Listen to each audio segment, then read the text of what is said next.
Alright guys, in this one I want to talk to you about how you can improve your sound.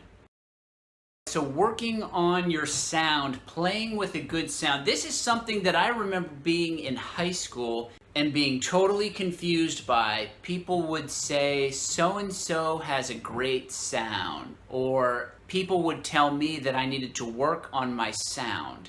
I didn't know what the fuck they were talking about. Looking back, obviously, I know that I didn't have as much listening experience back then. I couldn't differentiate as much from one sound to the next, but still, when you talk about what is a good sound, it's a very personal thing, and it's going to be different for everyone. So in this video, I just want to talk to you about how you can work to improve your sound. Now, when you're working to improve your sound, I think that it can all be boiled down to direction or control of the sound, learning to control some aspect of the sound. So for example, if you're playing like a legato quarter note line and you notice that there's a little bit of space in between each note and you want the notes to be more connected, closer to one another, then your practice has direction. And by working toward gaining the control needed to keep your notes closer together, what you're doing is you're learning to better control the sound, better control the sounds that the trumpet is making and whatever your body needs to do to make that happen. One thing that people suggest doing is playing along with recordings and trying to, as closely as possible, match the sound of the performer that you're playing along with. So say you're playing along with Bud Herseth or Phil Smith or Snooky Young or one of these cats that has a very identifiable trumpet sound, and you're playing along with them. The idea is to, as closely as you can, match what they're doing. Now, of course, you're never going to be able to match what they're doing because you're using a completely different instrument than they are. And I don't mean the trumpet, I mean your body. Yeah, your trumpet might be different, your mouthpiece might be different, but all of us are different. When we speak, we all have different speaking voices, and so it's going to be the same when you're playing a musical instrument. Everyone's going to sound a little bit different. Say you like to play with a really bright sound, so you've got this really bright sound right here that you can do. And then you decide that you want to mellow it out. So you start playing along to something that has a naturally mellower tone, or maybe a flugelhorn. You want to get your trumpet sound as close as you can to a flugelhorn. So what you do is that you keep reaching down here, and then you've got this other point. This is your darker, mellower tone. So by pushing this extreme and pushing this extreme, you now have all this room that you can go back and forth and you can change the timbre in this way, right?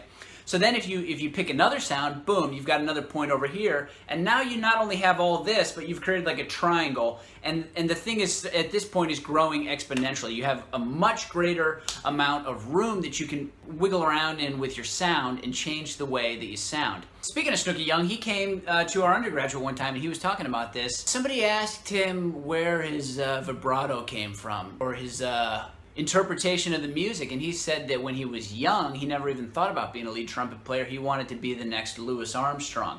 So he was emulating Louis Armstrong all the time. The point that he made after that was that no matter how hard he tried to sound like Louis Armstrong, he was never going to sound like Louis Armstrong. He was just going to sound more and more like Snooky Young, which of course he became one of the greatest lead trumpet players of all time. Just one of the most revered and loved musicians to ever put his face to the trumpet mouthpiece and play jazz. So it's just this idea of direction in practice. If you have a naturally bright sound, then maybe what you want to do when you're practicing is try to make every note sound as warm as possible or as dark as possible. Whatever that means to you. It's going to change from person to person. We all hear differently, and everyone has different tastes. Along the same train of thought as no matter how hard Snooky tried to sound like Louis Armstrong, all he was ever going to do was sound more like Snooky Young, is why do your tonal models, why do the people whose sound you emulate, why do they have to be trumpet players? I think that most of the sounds that I really enjoy and try to emulate in my own practice come from saxophone players. And it just could be because I'm attracted to that sound. I love the tenor saxophone. I love how flexible of an instrument it is. I love how there's so many different timbres that they can get out of it. I also love how the instrument is built in a way that makes it conducive to fluid connected playing, which is something that trumpet players struggle with. So when I sit there and I listen to a saxophone player play that, it's very inspiring to me and it gives me direction in my own sound. I also love trombone players. In fact, I would say that most of the sounds that inspire me the most in practice and give me kind of the most creative fuel are not trumpet players. And they don't need to be trumpet players because I'm playing the trumpet. No matter how I play, I'm gonna sound like I'm playing the trumpet because that's what I'm playing. Anything can become a model. Anything can come into your sound. It's more of like discovering yourself through practicing with direction, with intention. Doesn't matter what the direction is. Another thing you could just listen for is pitch. Something that I was working on for a little bit was doing alternate fingerings, finding the tendencies of the alternate fingerings and trying to, as closely as I could, match the pitch and timbre of the appropriate fingering. So the one note in particular that I was working on that was a real bitch was the top line F. Playing the top line F with first valve, and then I was trying to match it with 1 and 3. And the 1 and 3 combination is a lot flatter. So for me to raise up that pitch, it was creating an effect in my embouchure. It was creating effect in my support. It was changing the way that I was playing.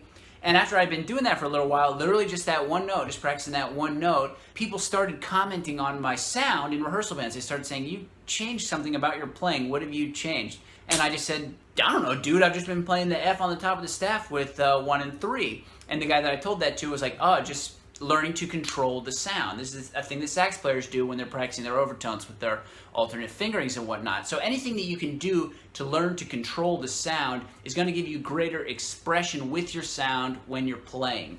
These days, something that I've been really fooling around with a lot and I've been using as my primary governor in practice, and you can check it out for yourself too, is listening for the fundamental of the pitch. And what the fundamental of the pitch to me sounds like a ooh,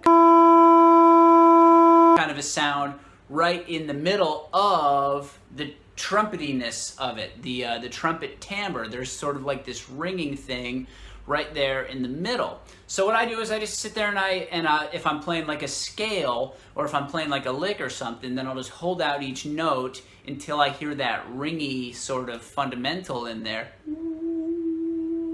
It doesn't sound exactly like that.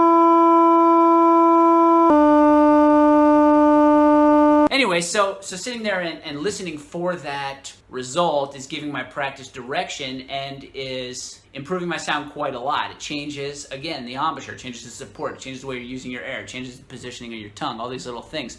So it just gives you better control of the instrument. And of course, I can't believe I didn't say this until just now. Listen to as many different high caliber musicians as you can.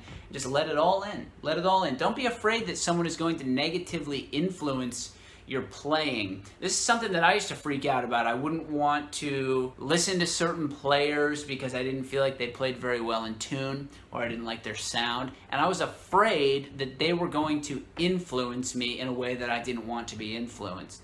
That's not going to happen. The more that you can let in, the more choice you have about what comes out. And that's a really good place to stop talking. I'll talk to you later.